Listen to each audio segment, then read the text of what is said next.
Quick shout out to my Patreons who keep this channel going. You can join my Patreon down in the description below. What's guys, and welcome back to the channel. Today we're interesting to the 9th episode of the case study Vanitas. This one's titled Those Who Hunt Crimson. So I guess we're going to be continuing along with the chasseurs, particularly Fortis, who we just met last time. Roland Fortis, that is. Those who hunt Crimson, hunting the Crimsons. That makes sense for vampires. Who hunts vampires? Chasseurs. Makes sense, right? We just met him. We're just learning more about them as time goes on. So it looks like we have a fight coming up as well because he had the stuff that he injected into him. I have no idea what that stuff is. But we have our power-up material, as it were. And also, we learnt more about vampire eyes apparently being very significant. I didn't quite expect that to be where we go with it, but apparently that flash grenade thing that we used against Noe, apparently that did quite a number on him. So I wonder why the eyes are so important in that sense. Because, I mean, we've seen it a little bit, how, like, the eyes, like, the color shifts and stuff with it, and, like, that's a cool effect, but it looks like there might be some actual reasoning behind it as well, which is kind of interesting. I like that, when not only do you have a cool visual effect, but there's also a mechanical reason behind it, or a lore reason behind it. I think that definitely helps with the selling of the world and the storyline. But we also managed to anger Lord Ruthen, who we just got protection from in the world of vampires, and then Vanitas immediately makes him an enemy by accusing the Queen of potentially being the cause of the curse bearers, or saying that she's probably dead or no longer exists at this point. Which he managed to get the information he wanted because Luca, who is the future Grand Duke, hence why he was probably targeted by Charlatan, because of his reaction, they know, well, Vanitas knows that, yeah, there is some truth to what he says. Because instead of just defending the Queen's honor and name, like any other vampire would, Luca looked concerned. And we even see a little bit of Luca holding just this very blackened and almost claw-like hand in the bed, which we hinted at the end of episode 7, which I'm going to assume is the Queen in her current state. And I think that because of that, that's why there's medicine that can stave off the effects of the curse, and why Jean may have access to it, because Jean knows Luca, or is tasked with protecting Luca, and then we have Luca's connection with the Queen, and they probably developed it for the Queen to stave off her curse, and Jean manages to get a hold of that through that. That's where I think that's come from. I think the medicine staving it off is a small little hint as to what was happening with the Queen as well. So I think they're interconnected in that way. I hope they are, because if they're not, then that's a bit of a shame. They should absolutely interconnect that, but anyway. But yeah, we've learned that one of the chasseurs is kidnapping a curse bearer and taking it into the catacombs, which is their headquarters. Whilst we're investigating, that's when we run into Fortis, and that's where we are now. We have a potential fight on our hands against some buffed up Fortis. I don't know what the serum is. They're probably going to explain how, or we'll learn something of what that serum is and how it works. I'm going to guess it's got something to do with the curse bearers. Like, why would you kidnap the curse bearer instead of executing it on site? You're the anti-vampire unit. Like, surely you'd take every opportunity to annihilate them the second you could. Why would you bother kidnapping them and taking them down to your lair? That's more a vampire thing. Taking down to your headquarters, I should say. Why would you bother? Unless it's to investigate, torture, question. That's the only way I can think of you'd bother capturing them alive, as opposed to outright kill on sight, which is what the vampires seem to do when they see a curse bearer. They want to annihilate them at a moment's notice. The church seems to want to do that as well, but they seem to be doing more with it. So maybe it's just the actions of one. Maybe this was just Fortis's plan to abduct them, and no one else does it, or it's a systematic thing. I don't know. But anyway, you may have noticed, compared to episode 8, which will go up just before this, I said I was going to do all 3 to catch up. That was the plan. Then things happened, and that was last week that I recorded that one, and as you can tell, things have changed in that week. But we're doing the rest of them now. I'm going to be recording a lot today and getting all the videos up on time, hopefully. We'll see about that. So we'll be doing episode 9 here, and then hopefully 10 and 11 as well, and then continuing on with other shows as we go. So, yeah, I'm excited for this one. I'm really am liking Vanitas. I know it's been on the back burner compared to other series this season. For example, I know we caught up with Due for Death and To Your Eternity and Slime. Like, I really love Slime as well, so that played a part into it, and Kobayashi obviously as well. I didn't mean to have Vanitas fall so far behind, but a lot of the Sunday shows also fell very far behind.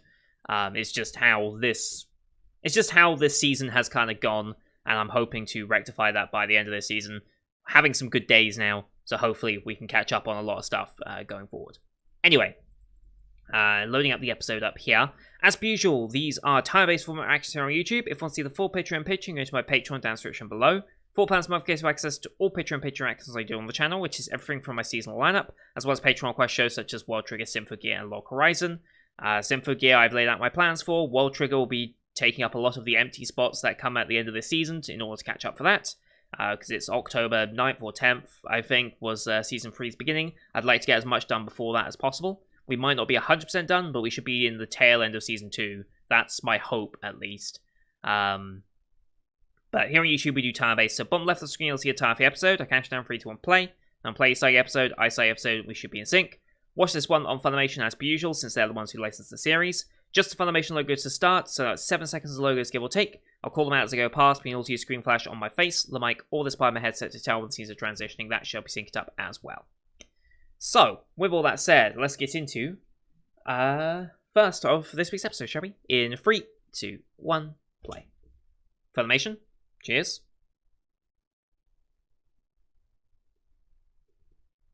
Here we go.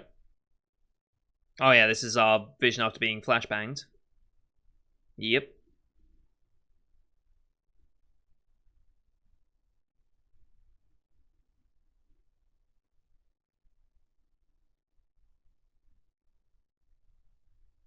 Mm-hmm.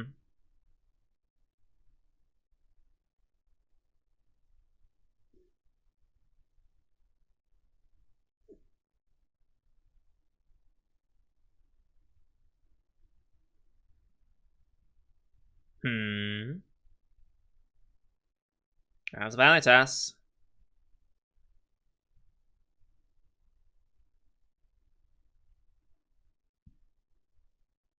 Kun? Okay.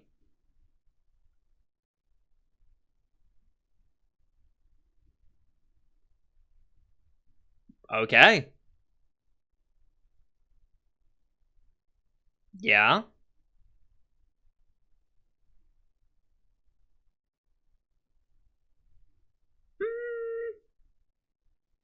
It's not like that.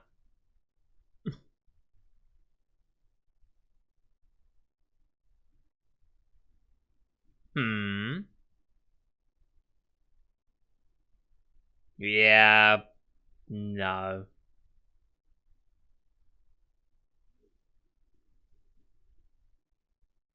Mm-hmm.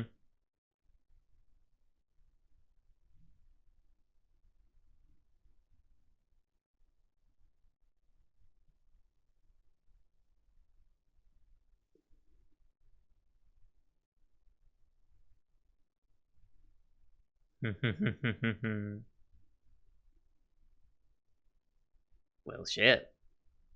I know P time. He's gonna cry. Still extends pity upon him. Yep, I know OP.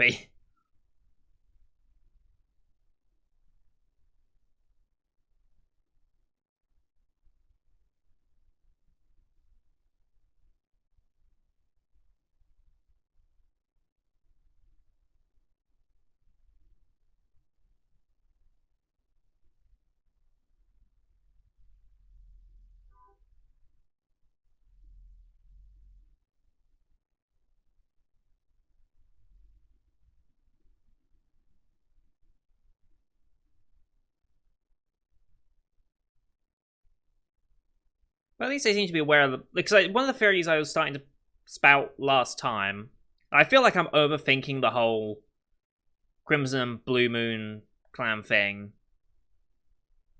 But I'm still convinced that there's a narrative against the Blue Moon clan that was unwarranted. I'm still of that opinion, because it seems like an obvious thing to think to me. But it does appear as though the Chasseurs are aware of the Blue Moon clan's existence. But maybe they just group all vampires as crimson red, just because that's vampire's blood and stuff. But I thought they specifically were targeting just red-eyed vampires. Maybe they are, because all the Blue Moon clan's pretty much gone, but who knows. Anyway, here we go.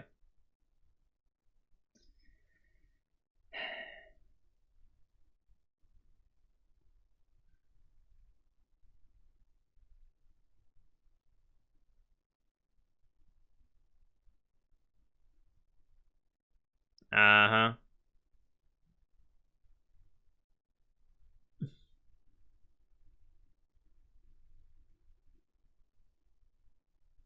Uh-huh.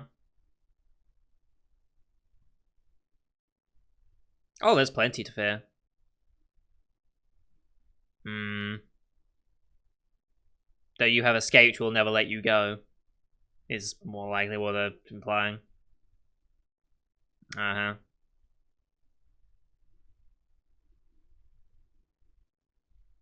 Oh, shit. Okay, we bought enough time.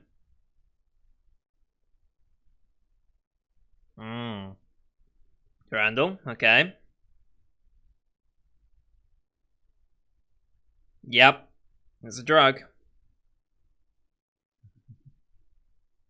Okay, fight animation good.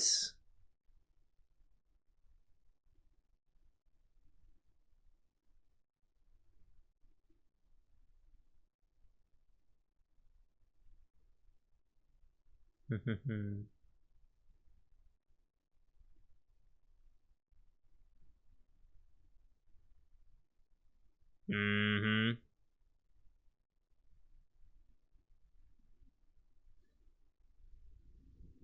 Hmm.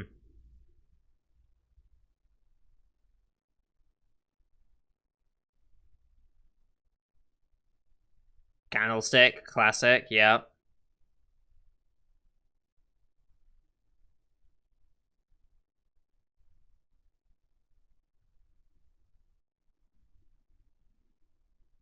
Oh boy. Jesus. Oh my god, okay. I really like this weapon.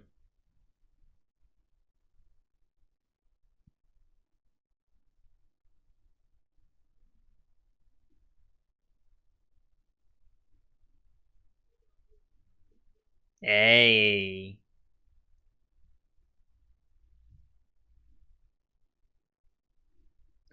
Oh shit, what's... Oh shit, okay. Oh shit.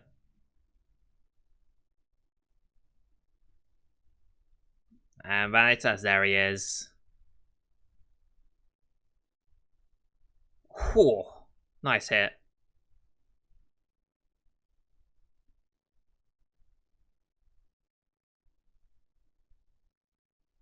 And they escape.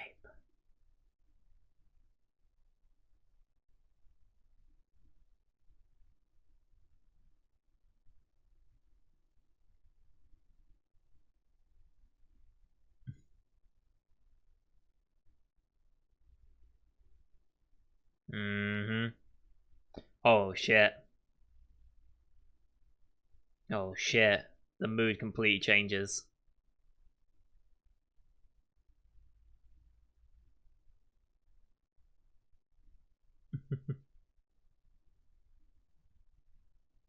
Yeah, no. Why dear Vanitas? What's going on here?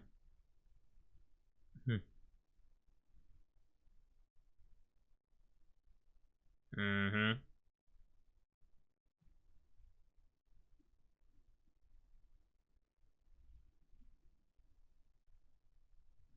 Yeah.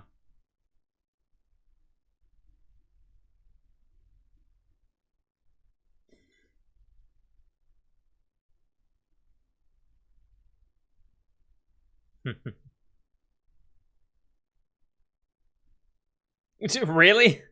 I really tried to kill you? Okay.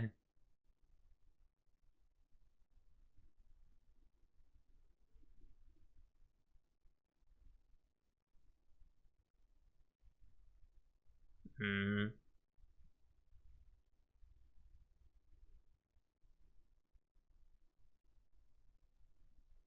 Okay.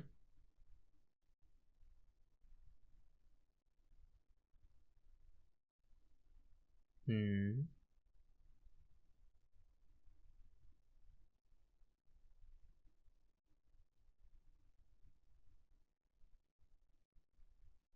Hmm.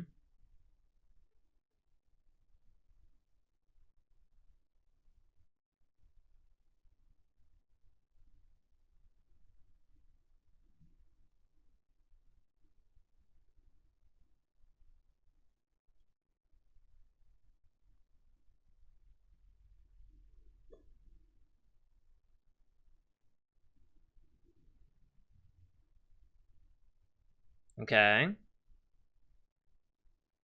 Alright, okay. Hmm.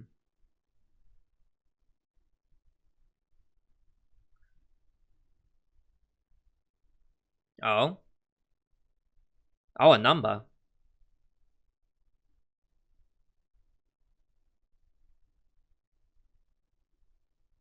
Hmm.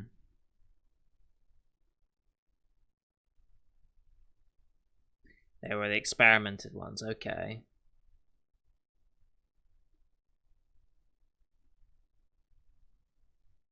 Oh boy, hello. Have an eccentric character.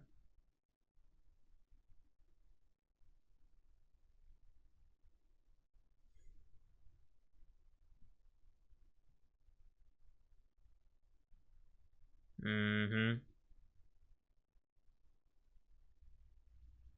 Okay.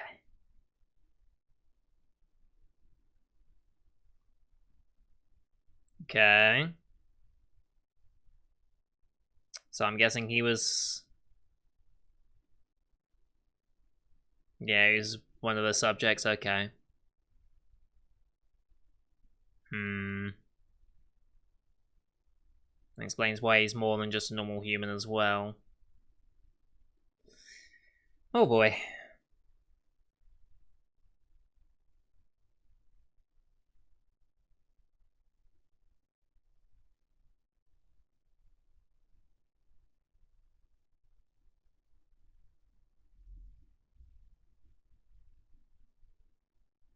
Hmm. Yeah.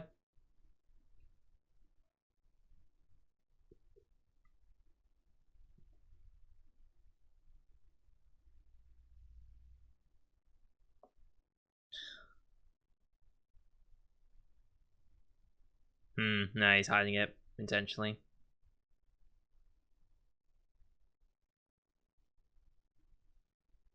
You say home field advantage, but you got lost in your own home field, so... Oh. Interesting.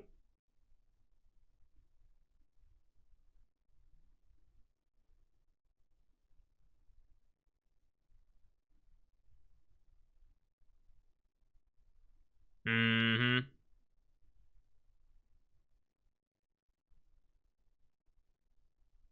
Mm-hmm. Vanitas would know this place, I guess. Hmm.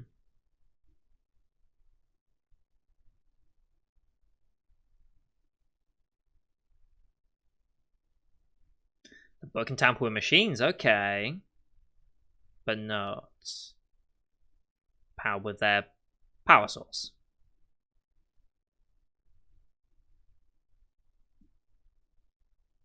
Hmm. Okay. Just like how we rewrite names. Hmm.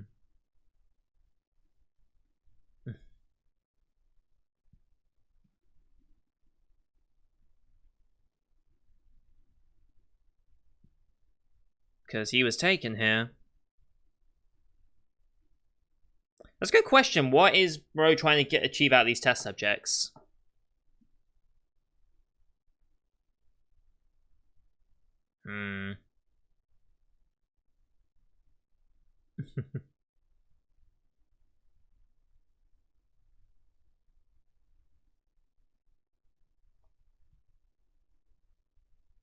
Okay. You were saved. Inducted into the program as an orphan, yes. And then taken as a test subject, yeah. So what does he want against Moreau? Revenge? Mm-hmm.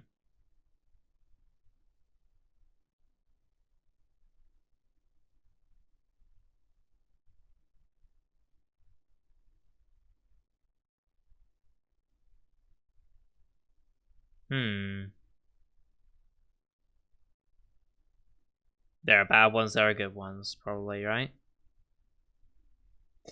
Okay, yeah, we're both terrible. That's honestly true. That's legit, actually.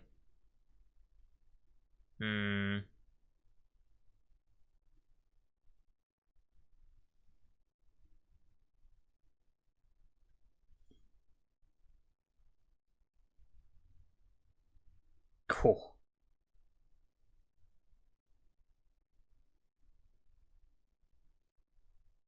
Holy shit, okay. Ah, security gates.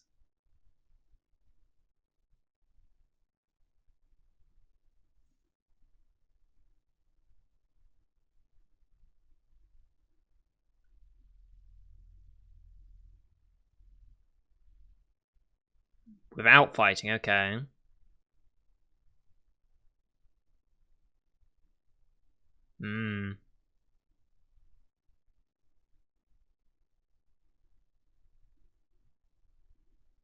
Okay.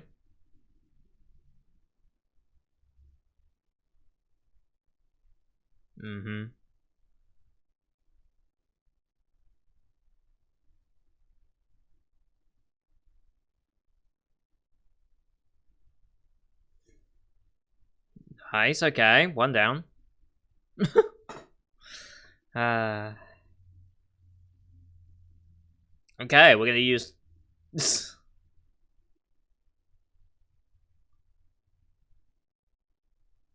Okay.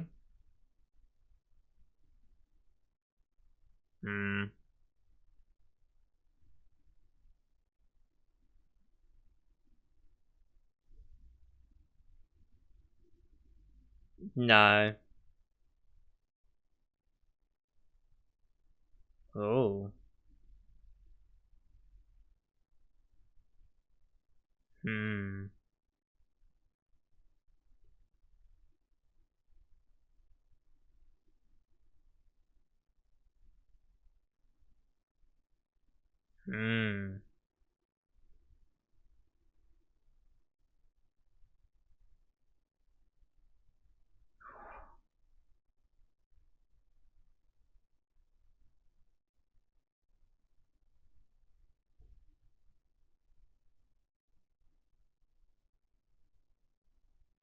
Except it's gonna be you.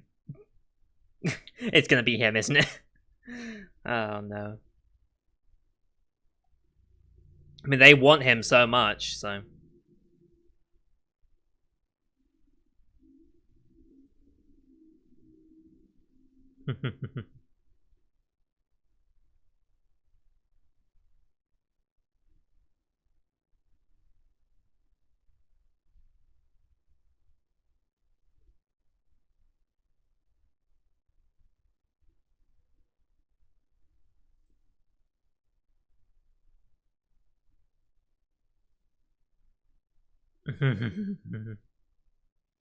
Yep.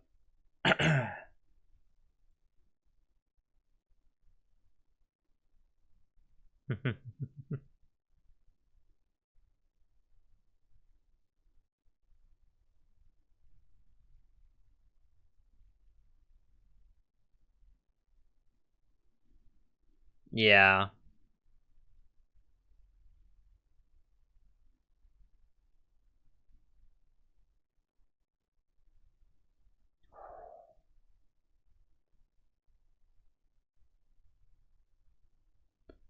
Oh, shit. Oh, nice hit.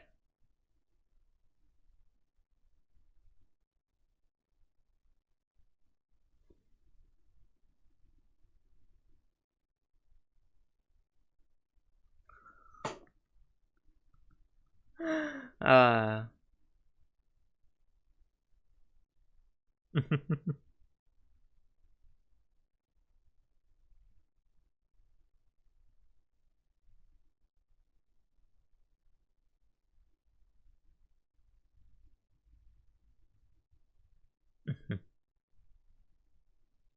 Still trying to reason with him.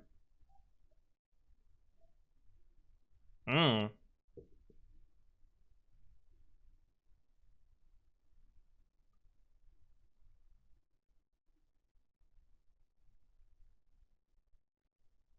Hmm.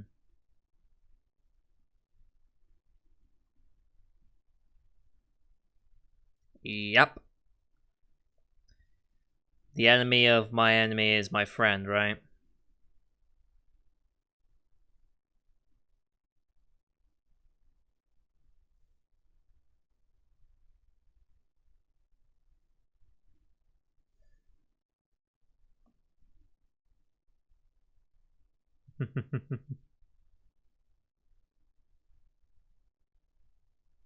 It's a good question. Yeah.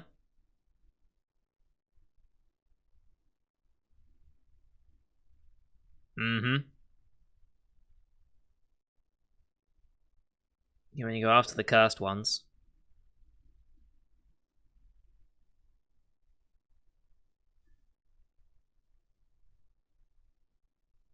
That worked out way better than I think it should have any right to. These are just two idiots together. Oh no.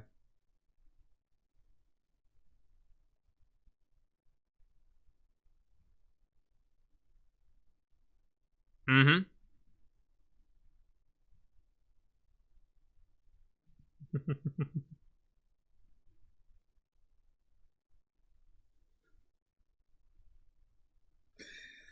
Or he's just playing along and he's gonna execute you after.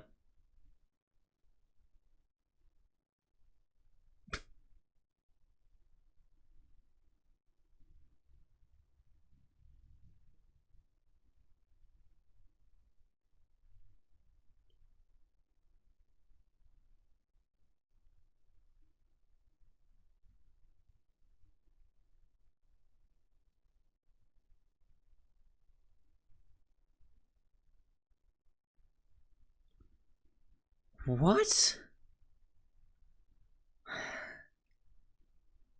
Of course. Number 69. Nice. Wait, so Vanitas was number 69? Oh, of course, he was number 69.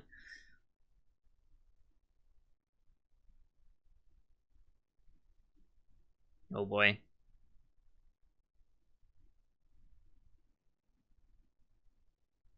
Playing along? I think we're playing along. Probably.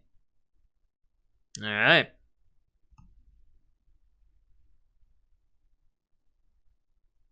Interesting, okay.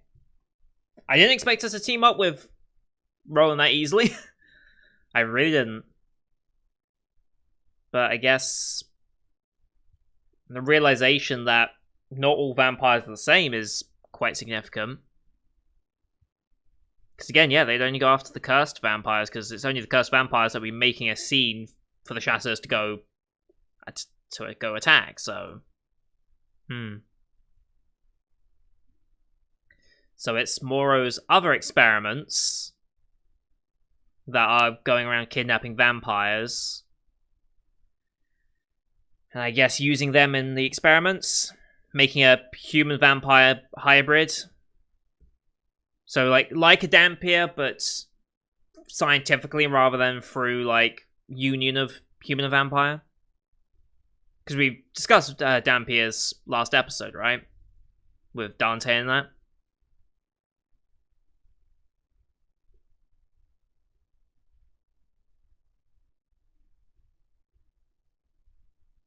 I'm guessing those experiments that Vanitas was under is why he's got these claw-like hands as well. I guess we'll see.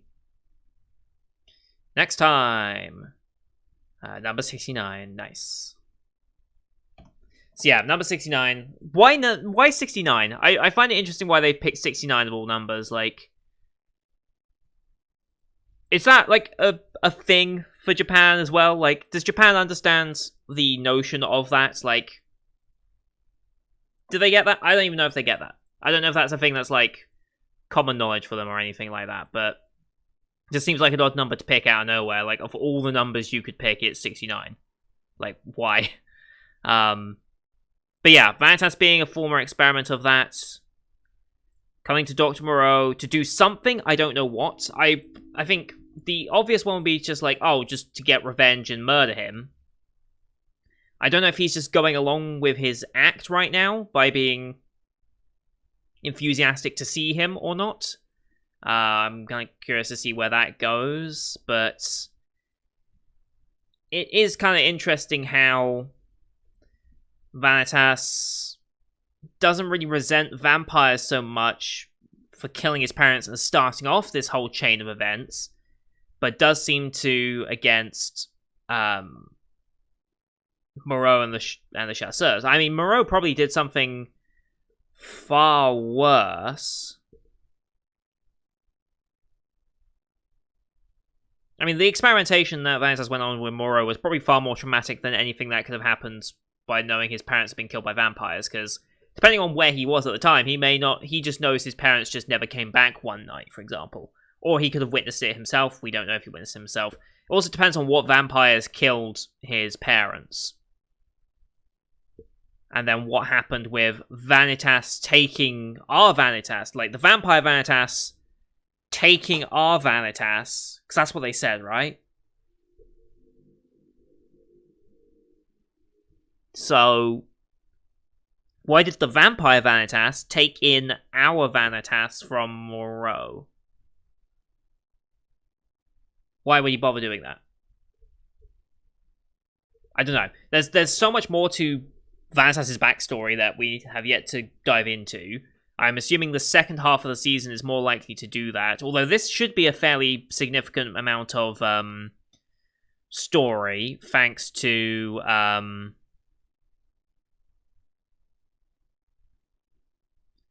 since we are exploring Moreau and the experiment size, I think bits of the backstory will start to come through.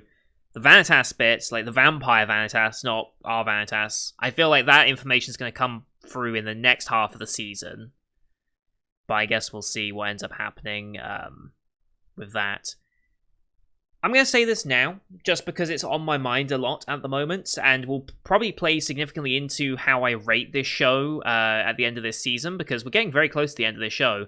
Like, once I've got 2 more episodes to watch now. We'll be watching number 69 straight after this, and then I'll go straight into watching Promises. With those episodes, that means next week, on the 18th, that will be the final episode I put up, right? Because it's only 12? Yes, it's only 12, not 13. And then we'll be rating it very, very soon.